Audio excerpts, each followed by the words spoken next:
Você sabe o que precisa fazer. Talvez seja terminar um relatório, enviar um currículo. Mesmo assim, quando chega a hora de começar, alguma coisa muda. Surge um cansaço que não estava ali. Você lembra de uma mensagem, sente vontade de arrumar a mesa, abre o celular para resolver uma coisa rápida e quando olha o relógio, 2 horas desapareceram e a tarefa continua intacta. Só que agora ela está acompanhada de culpa. As pessoas chamam isso de preguiça. Você também começa a se chamar assim, mas existe uma diferença entre não querer fazer e querer muito. Conhecer o preço do atraso e ainda assim fugir. O problema não é apenas gestão de tempo, é que certas tarefas deixaram de ser tarefas. Elas viraram testes sobre quem você é.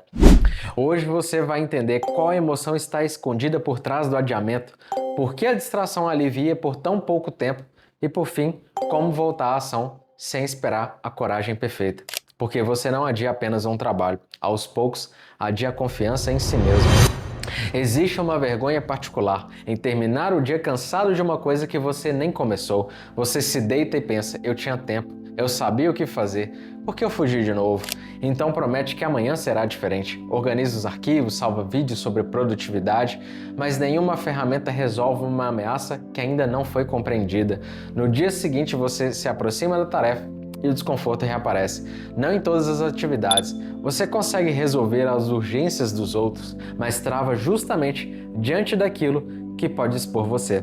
O relatório que será avaliado, o projeto que mostrará se a sua ideia funciona, a vaga que pode responder se você está pronto, a conversa na qual alguém pode rejeitar seu limite, a publicação que permite que outras pessoas julguem o que existia apenas na sua cabeça. É por isso que a procrastinação emocional parece incoerente. Você não fica parado, fica ocupado com tudo que não ameaça a sua imagem. Organiza pastas, pesquisa referências, revisa detalhes pequenos, assiste a mais uma aula. A preparação pode virar um esconderijo elegante.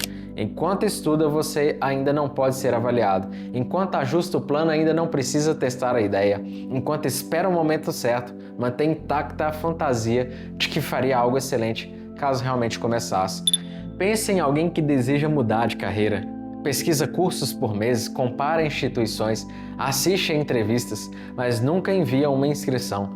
Talvez não esteja evitando o formulário, talvez esteja evitando a pergunta. E se eu não for tão bom quanto imaginei? Nos relacionamentos acontece o mesmo. A pessoa ensaia a conversa no banho, escolhe as palavras, espera mais um dia calmo, depois outro. Falar pode revelar que o vínculo não é tão seguro quanto ela gostaria. O silêncio preserva a relação na imaginação. A conversa coloca a relação diante da verdade. Guarde essa frase. Você não adia a tarefa, você adia o encontro com o que acredita que ela pode provar sobre você. A tarefa visível pode durar 20 minutos, mas o significado colocado sobre ela pesa anos.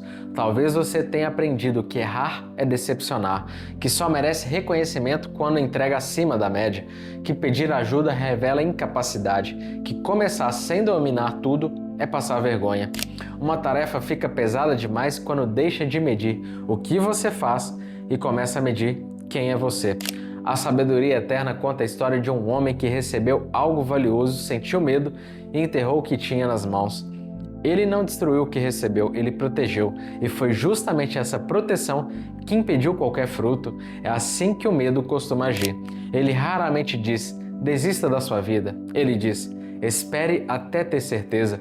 Prepare-se um pouco mais, comece quando estiver melhor. Parece cuidado, mas cuidado que nunca permite movimento vira prisão. A procrastinação protege você de um veredito imediato. Se não entregar, ninguém pode dizer se seu trabalho não foi bom. Se não se candidatar, ninguém pode rejeitar você. Se não publicar, ninguém pode ignorar a sua ideia. Se não conversar, você não precisa ouvir uma resposta difícil. Só que ao evitar o julgamento dos outros, você passa a viver sob o seu próprio julgamento, e ele costuma ser mais cruel. Aqui está a verdade. Às vezes você prefere a culpa de não ter tentado, a vergonha de tentar de verdade e descobrir que ainda não está pronto.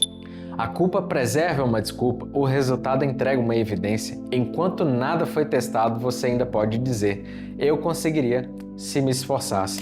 A procrastinação mantém o seu potencial perfeito, porque nunca permite que ele encontre a realidade, só que potencial protegido demais apodrece sem uso. Observe 3 pontos. o que a tarefa significa, o que você sente quando ela se aproxima e para onde você foge. Exemplos: esse relatório vai mostrar se sou competente. Sentimento, pressão, fuga, celular. Essa conversa pode mostrar que não sou importante. Sentimento, medo, fuga, silêncio. Esse projeto pode revelar que a minha ideia é comum. Sentimento, vergonha, fuga, mais pesquisas. Quando você enxerga isso, deixa de lutar apenas contra a distração. Você começa a enfraquecer a ameaça que alimenta a distração. Agora, se essa conversa está colocando nome em algo que você vive, curta o vídeo e se inscreva no canal. Aqui a gente interpreta o que acontece por dentro antes de condenar o que aparece por fora. O conselho popular diz: pare de pensar e faça. Em alguns momentos funciona, mas quando a tarefa virou um julgamento sobre o seu valor, isso só aumenta a pressão. Você exige coragem, não consegue, depois usa a falha como uma nova prova de incapacidade. O caminho não é esperar o medo desaparecer. Também não é se tratar como um funcionário incompetente. É reduzir o poder do veredito e construir uma entrada possível. Por isso, comece imperfeito.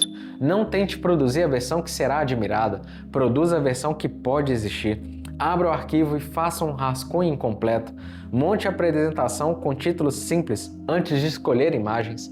Na conversa difícil, pare de buscar aquela frase que elimina todo o conflito. Marque um horário e comece com honestidade. Eu preciso falar sobre algo que tenho evitado. Começar imperfeito não significa entregar qualquer coisa. Significa separar duas etapas que o medo misturou: criar e avaliar. Quando você tenta criar já se avaliando, cada frase entra numa entrevista de emprego. Durante os primeiros 10 minutos não volte para corrigir. Não apague primeira linha. Não procure uma nova referência. Deixe a tarefa ganhar corpo antes de exigir excelência. Um começo ruim pode ser trabalhado. Uma ideia perfeita dentro da sua cabeça não pode ser usada por ninguém. O segundo movimento é: corte a rota. A fuga acontece rápido. Você sente desconforto e antes de perceber, já está respondendo mensagens ou abrindo notícias. Por isso, não transforme tudo em teste de força de vontade. Mude fisicamente o ambiente. Antes de começar, deixe o celular em outro cômodo. Feche as abas que não pertencem à tarefa. Separe sobre a mesa apenas o material necessário e defina 20 minutos em que você não pode trocar de atividade.